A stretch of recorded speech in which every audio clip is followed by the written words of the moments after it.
menjatuhkan kabinet Hatta melalui cara parlementer, maka organisasi-organisasi yang berhaluan komunis menghimpun diri dalam Front Demokrasi Rakyat (FDR). Musso yang baru kembali dari Moskow mengambil alih pimpinan PKI. Musso menuduh Soekarno-Hatta menyelewengkan perjuangan bangsa Indonesia. Sebaliknya, ia mengajukan tesis yang berjudul Jalan Baru untuk Republik Indonesia. Pada tanggal 18 September 1948 ditandai dengan 3 kali letusan pistol PKI, mengandalkan pemberontakan di Madiun. Pasukan seragam hitam segera bergerak menguasai objek-objek vital di dalam kota. Sejumlah tokoh militer, pejabat, pemerintah, dan tokoh masyarakat dibunuh. Beberapa gedung penting termasuk gedung Karesdenan Madiun diduduki. Di gedung inilah PKI mengumumkan berdirinya Soviet Republik Indonesia dan pembentukan pemerintah Front Nasional. Di sini saya akan menjelaskan tentang peristiwa Musso mati tertembak. Sebelumnya, pada tanggal 1 Oktober 1948, TNI berhasil menguasai daerah Dungus yang dijadikan PPKI. Sebagai pengaturan PPKI, setelah kekalahan mereka di Madiun, para pemimpin PKI dan pasukannya melarikan diri ke arah selatan dan berusaha menguasai Ponorogo. Pimpinan PKI terpecah menjadi beberapa rombongan yang berusaha menyelamatkan diri masing-masing. Sementara Musso dan Amir Sarifuddin dikawal oleh dua batalion yang cukup kuat melarikan diri menuju Gunung Gebes. Di tengah perjalanan mereka berpisah dengan 2 orang pengawalnya dan menyamar sebagai penduduk desa. Pagi tanggal 31 Oktober 1948, Musso tiba di Balong. Sudah ia melarikan diri masuk desa dan bersembunyi di sebuah belandong atau tempat mandi milik seorang penduduk. Pasukan TNI yang mengepungnya memerintahkan supaya ia menyerah, tetapi Musso tidak menyerah. Dan di situ terjadi saling tembak-menembak dan akhirnya Musso mati tertembak. Ini adalah gambaran dari penculikan dan penembakan Letnan Jenderal Ahmad Yani. Ia ditembak di tempat oleh para pemberontak PKI. Oke, ini adalah gambar atau foto penculikan Mayor Jenderal R. Suprapto. Beliau ditangkap di rumah dan dibawa oleh pasukan. Oke, ini adalah gambaran penculikan Mayor Jenderal S. Parman. Uniknya, beliau ditangkap dan dibawa ke lubang buaya secara hidup-hidup, dan beliau disiksa di rumah penyiksaan PKI. Oke, ini adalah gambar dari penculikan Mayor Jenderal M.T. Harjono. Beliau ditangkap di rumah dan ditembak oleh pasukan G30 PKI di tempat. Ini adalah gambar penculikan Brigadir Jenderal D.I. Panjaitan. Ia ditembak 1 Oktober 1965. Ia ditembak langsung di tempat dan meninggal. Ini adalah gambaran penculikan Brigadir Jenderal Sutojo. Ia diculik lalu dibawa ke lubang buaya dengan menggunakan piyama. Oke, ini adalah gambar dari penculikan Jenderal A.H. Nasution yang berhasil selamat atau berhasil kabur dari gerakan 30 SPKI.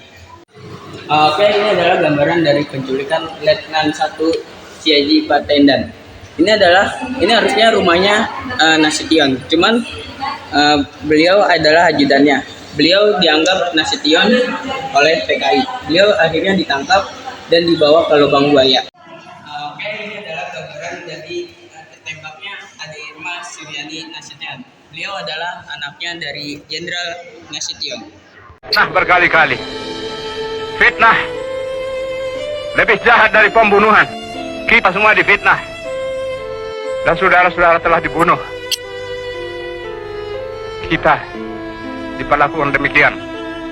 Tapi jangan kita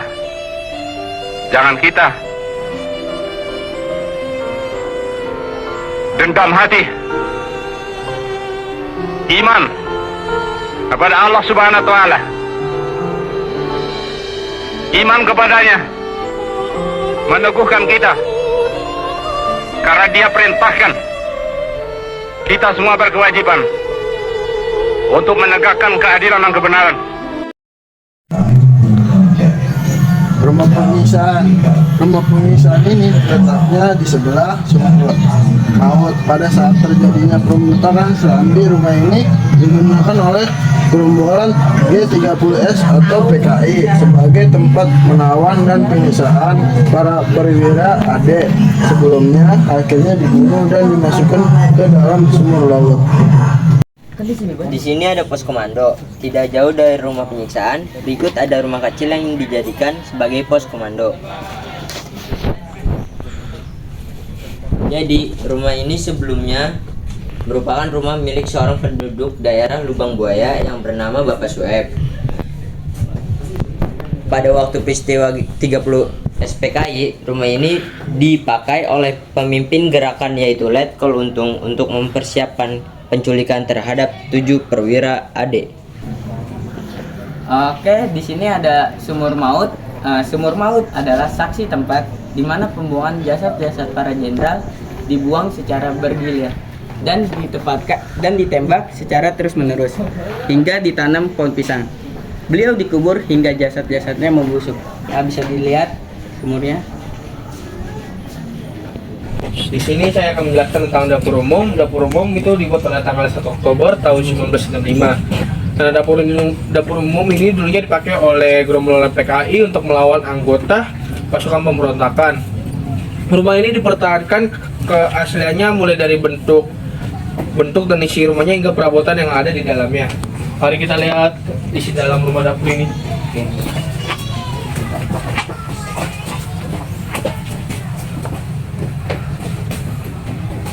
Di sini ada balai.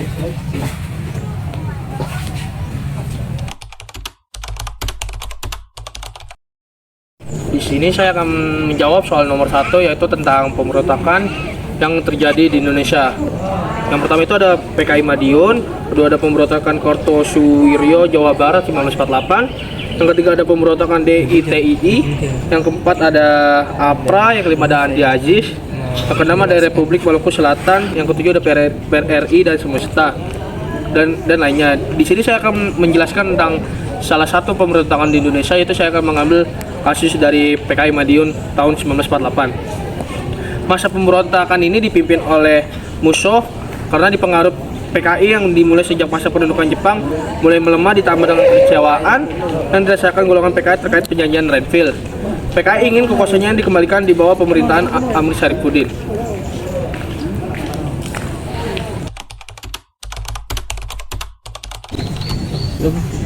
Saya akan menjawab soal nomor 2 tentang deskripsi Monumen Pancasila. Monumen Pancasila Sakti dibangun pada pertengahan Agustus 1967 dan diresmikan pada 1 Oktober 1973 oleh Presiden Soeharto bertepatan dengan peringatan kesaktian Pancasila. Monumen Pancasila Sakti atau kerap juga disebut Monumen G30 SPKI dan Monumen Pahlawan Revolusi ini didirikan atas inisiasi Presiden Soeharto sebagai bentuk memorial peristiwa pemberontakan G30 SPKI 30 September 1965 silam.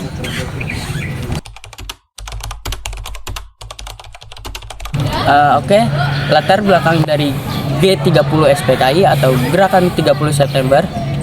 Gerakan 30 September oleh PKI yang disebut G30 SPKI adalah salah satu tragedi nasional yang mengacam keutuhan NKRI. Seperti namanya, tragedi tersebut terjadi pada tanggal 30 September 1965 hingga 1 Oktober 1965. Peristiwa Gerakan 30 September 1965 yang menjadi tragedi tersebut diduga dilakukan oleh Partai Komunis Indonesia dan menimbulkan banyak korban para petinggi militer. G30 SPKI dilatar belakangi oleh dominasi ideologi nasionalisme, agama, dan komunis atau Nasakom yang berlangsung sejak tahun 1959 yang sampai 1965 di bawah kekuasaan Presiden Soekarno. Hal lain yang menyebabkan mencuatnya gerakan ini adalah ketidakharmonisan hubungan antara Partai Partai Komunis Indonesia dan TNI. Pertentangan kemudian muncul di antara keduanya. Selain itu, desa-desu kesehatan Presiden Soekarno juga turut menjadi latar belakang pemberontakan G30S PKI.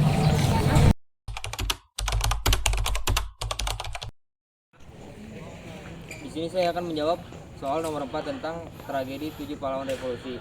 Yang pertama ada Maijen Siswondo Parman. Siswondo Parman ini disergap pada 1 Oktober 1965 sekitar waktu subuh. Rombongan itu mengatakan suasana di luar genting, bahkan mereka ikut masuk ke kamar tidur Parman saat berganti pakaian. Siswondo Parman ini pun dibawa pergi. Saat itu rumahnya tidak ada yang menjaga aja, hanya ada anak dan istrinya. Penculikan itu pun berjalan dengan lancar. Lalu ada juga Brigjen DI Panjaitan. Panjaitan ini diculik pada 1 Oktober 1965 pada waktu subuh. Jenderal asal Tapanuli ini sempat melawan sehingga ia ditembak di halaman rumahnya. Seketika itu juga dan langsung dibawa pergi. Lalu ada Brigjen Sutoyo Siswo Diharjo disergap pada 19 November 1965 pagi hari sekitar pukul 7. Suara tembakan beberapa kali terdengar dan jenazah dari Sutoyo pun dimasukkan ke sumur. Lalu ada Pierre Andreas Tandean, diculik pada 9 Oktober 1965. Laki-laki keturunan Prancis ini sebenarnya bukan sasaran dari para penculik. Namun Tandean pada 1 Oktober 1965 pagi tengah berada di rumah Jenderal Nasution yang merupakan atasannya yang merupakan target sesungguhnya. Selanjutnya ada Ahmad Yani. Ahmad Yani lahir pada tanggal 19 Juni 1922 di Jenar, di Purworejo. Pada masa komunisme Jepang, dia ikut pendidikan membela tanah air di Peta Bogor. Pada 1 Oktober 1965, dia diculik dan dibunuh dan ditemukan di lubang buaya jasadnya dan dimakamkan di Taman Makam Pahlawan Kalibata. Dan selanjutnya ada Raden Suparto. Raden Suparto lahir pada 20 Juni 1920 di Purwokerto. Semasa muda dia ikut pendidikan militer Akademi Militer Kerajaan di Bandung. Namun pendidikannya terputus karena Jepang mendarat di Indonesia. Pada masa penjajahan Jepang, Suparto ikut kursus di Pusat Pelatihan Pemuda dan berkarir di kantor pendidikan masyarakat. Dia juga diculik dan dibunuh pada 1 Oktober 1965 dan ditemukan juga mayatnya di lubang buaya. Dan selanjutnya ada Letnan Haryono. Letnan Haryono lahir di Surabaya pada 20 Januari 1924. Dia pernah ikut sekolah kedokteran Ika Dai Gaku saat masa pendudukan Jepang dan masuk DKR dengan pangkat mayor setelah Indonesia.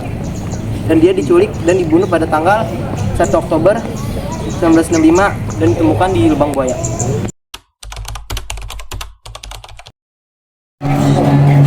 Kronologi penumpasan dari gerakan 30 September. Akibat peristiwa pada 30 September 1965, sebanyak petinggi AD tidak diketahui keberadaannya. Setelah menerima laporan serta membuat perkiraan, Soeharto mengambil kesimpulan bahwa perwira tinggi itu telah diculik dan dibunuh. Lalu langsung mengambil alih pimpinan AD guna menindaklanjuti peristiwa tersebut. Pada 1 Oktober 1965, penumpasan pemberontakan G30S PKI pun dimulai. TNI berusaha menetralisir pasukan-pasukan yang menduduki lapangan Merdeka.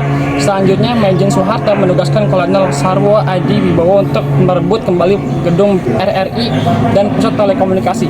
Dengan dikuasai RRI dan telekomunikasi pada jam 8 WIB, Soeharto mengumumkan bahwa telah terjadi perebutan kekuasaan oleh pasukan G30S. Diumumkan pula bahwa Presiden Soekarno dan Menko Hankam Kasab Jenderal Ahmad Nasution dalam keadaan selamat. Pada 2 Oktober 1965, operasi berlanjut ke kawasan Halim Perdana Kusuma, tempat pasukan G30S mengundurkan diri dari kawasan Monas kawasan. Pada tanggal yang sama, atas petunjuk polisi Supitman yang berhasil lolos dari penculikan PKI, pasukan pemerintah menemukan lokasi jenazah para perwira di lubang sumur tua yang disebut Lubang Buaya.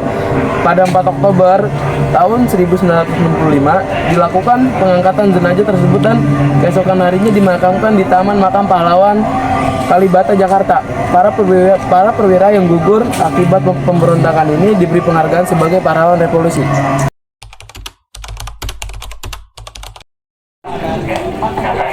Kondisi dan situasi lubang buaya begitu ramai dikunjungi oleh kalangan masyarakat, terutama bagi para pelajar. Tempat di mana para jenderal ditangkap, disiksa, dibunuh, serta dikubur hingga membusuk. Kita masuk ke Monumen Pancasila, begitu terasa aura dari tersisanya jenderal-jenderal yang disiksa dan dibunuh, terutama di bagian rumah pengisian dan sumur maut.